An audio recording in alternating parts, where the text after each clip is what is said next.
আসসালামু আলাইকুম। খুবই ইন্টারেস্টিং একটা নিউজ। ১৯৭১ ইস্যুতে ইমরানকে মুখ বন্ধ রাখার পরামর্শ পাকিস্তানি মন্ত্রীর। এই রিপোর্টের মূল বিষয় হচ্ছে যে এই যে পাকিস্তান দুই ভাগ হলো, পূর্ব পাকিস্তান এবং পশ্চিম পাকিস্তান একসময় ছিল, এটা যে ভাগ হলো ৭১ সালের মহান মুক্তিযুদ্ধের মধ্য দিয়ে।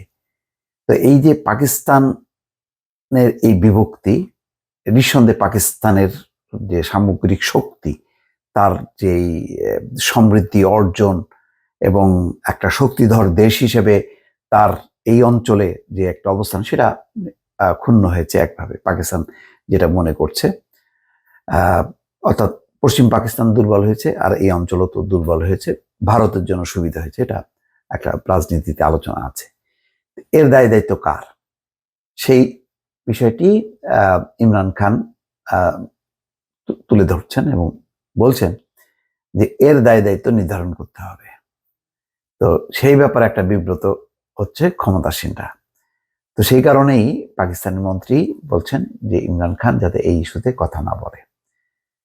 ১৯৭১ সালে পাকিস্তান বাংলাদেশ যুদ্ধ নিয়ে মন্তব্য করা থেকে ইমরান খানকে বিরত থাকার আহ্বান জানিয়েছেন পাকিস্তানের প্রতিরক্ষামন্ত্রী খাজা আসিফ। তিনি বলেছেন এই ইস্যুতে বেসুদূর কথাবার্তা চললে দেশের রাজনীতিতে উদ্বেগ উত্তেজনা সৃষ্টি হতে পারে। কয়েকদিন আগে সামাজিক যোগাযোগ মাধ্যম এক্সে ইমরান খানের পক্ষ থেকে একটি বার্তা দেওয়া হয়। সেখানে বলা হয়, প্রকৃত দেশদ্রোহী জেনারেল ইয়াহিয়া খান নাকি শেখ মুজিবুর রহমান তা জানার জন্য প্রত্যেক পাকিস্তানির উচিত হামদুর রহমান কমিশনের প্রতিবেদনটি পড়া। আসলে এই প্রতিবেদনটি পড়লেই বোঝা যাবে যে পাকিস্তানের তৎকালীন এই মাথামোটা সামরিক জান্তাদের কারণে এই পরিস্থিতি তৈরি হয়েছে। নতুবা যদি ৭০-এর যে নির্বাচন, যেই নির্বাচনে বঙ্গবন্ধু শেখ মুজিবুর রহমান সংখ্যাগরিষ্ঠ আসন পেয়ে নির্বাচিত হয়েছেন, যিনি পাকিস্তানের প্রধানমন্ত্রী হওয়ার কথা, তাকে প্রধানমন্ত্রী করতে না দেওয়ার এই পরিস্থিতি থেকে যে এই অবস্থা, তাতে বাংলা পূর্ব পাকিস্তানের মানুষের স্বাধীনতা যুদ্ধ করা ছাড়া আর কোনো উপায় ছিল না।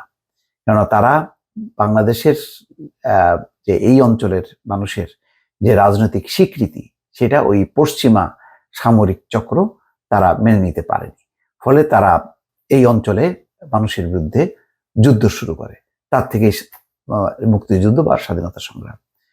১৯৭১ সালে যৌথ বাহিনীর হাতে পরাজিত হয়ে পূর্ব পাকিস্তান খোয়ানোর পর পাকিস্তানের সাবেক বিচারপতি হামদুর রহমানকে প্রদান করে একটি কমিশন গঠন করে পাকিস্তানের তৎকালীন সরকার। এই কমিশনের মূল দায়িত্ব ছিল কেন তৎকালীন পূর্ব পাকিস্তানের সঙ্গে ইসলামাবাদের দূরত্ব সৃষ্টি হলো এবং কেন এই যুদ্ধ হলো তার কারণ অনুসন্ধান করা। হামদুর রহমানের নেতৃত্বাধীন কমিশন নির্ধারিত সময়ে প্রতিবেদন জমাও দিয়েছিলেন, কিন্তু সেনাবাহিনীর আপত্তির কারণে আজ পর্যন্ত সেই প্রতিবেদন আলোর মুখ দেখেনি। দুর্নীতির দায়ে দোষী সাব্যস্ত হয়ে ২০২৩ সালের আগস্ট থেকে আদিয়ালা কারাগারে রয়েছেন ইমরান খান। কারাগারে সামাজিক যোগাযোগ মাধ্যম ব্যবহারের সুযোগ নেই, তাই পোস্টটি তার পক্ষে দেওয়া সম্ভব নয়। জানা গেছে ইমরানের এক্স অ্যাকাউন্টটি বর্তমানে পরিচালনা করছেন তার দল পাকিস্তান তেহরিক ইনসাফের সোশ্যাল মিডিয়া টিম। অবশ্য পোস্টটি দেওয়ার কিছু সময় পরই তা মুছে দেওয়া হয়। জিও টিভিকে দেওয়া এক সাক্ষাৎকারে খাজা আসিফ বলেন, ১৯৭১ সালের যুদ্ধ পাকিস্তানের একটি স্পর্শকাতর বিষয়। এটি একটি ট্র্যাজেডি এবং ইমরান খানও এই সম্পর্কে ভালোভাবেই ওয়াকিবহাল। কিন্তু তারপরও তিনি ইস্যুটি নিয়ে ইচ্ছাকৃতভাবে উস্কানিমূলকভাবে বক্তব্য দিচ্ছেন, জনগণকে বিভ্রান্ত করার চেষ্টা চালাচ্ছেন। ইমরান খানের প্রতি আমার পরামর্শ এবং আহ্বান থাকবে, তিনি যদি দেশের রাজনীতি অস্থিতিশীল করতে না চান, তাহলে যেন নিজের মুখ বন্ধ রাখেন। আসলে মুখ বন্ধ করলেই কি সবকিছু ঠিক হয়ে যায়? বরং ইতিহাস এমন যে আজকে 50 বছর পর কিন্তু কোনো না কোনো নেতার মুখ দিয়ে বের হচ্ছে যে পাকিস্তানের এই যে আজকের পরিণতি, এই যে বিভক্তি, এর নেপথ্যে কি ছিল। বঙ্গবন্ধু তো শেষ মুহূর্ত পর্যন্ত অপেক্ষা করেছেন যাতে তাকে পাকিস্তানের প্রধানমন্ত্রী হিসেবে স্বীকৃতি দেওয়া হয়, কিন্তু সেটা না করে পাকিস্তানের কিছু মোটা মাথার জেনারেলরা যুদ্ধ চাপিয়ে দিল এবং তার পরিণতিতে কি হলো? দেশ ভাগ হলো। এতে কি সামগ্রিকভাবে পাকিস্তান লাভবান হলো নাকি হলো না? এটি ইতিহাসের বিষয় এবং এই আলোচনা বহুদিন চলবে। দর্শক ভালো থাকবেন। আল্লাহ হাফেজ।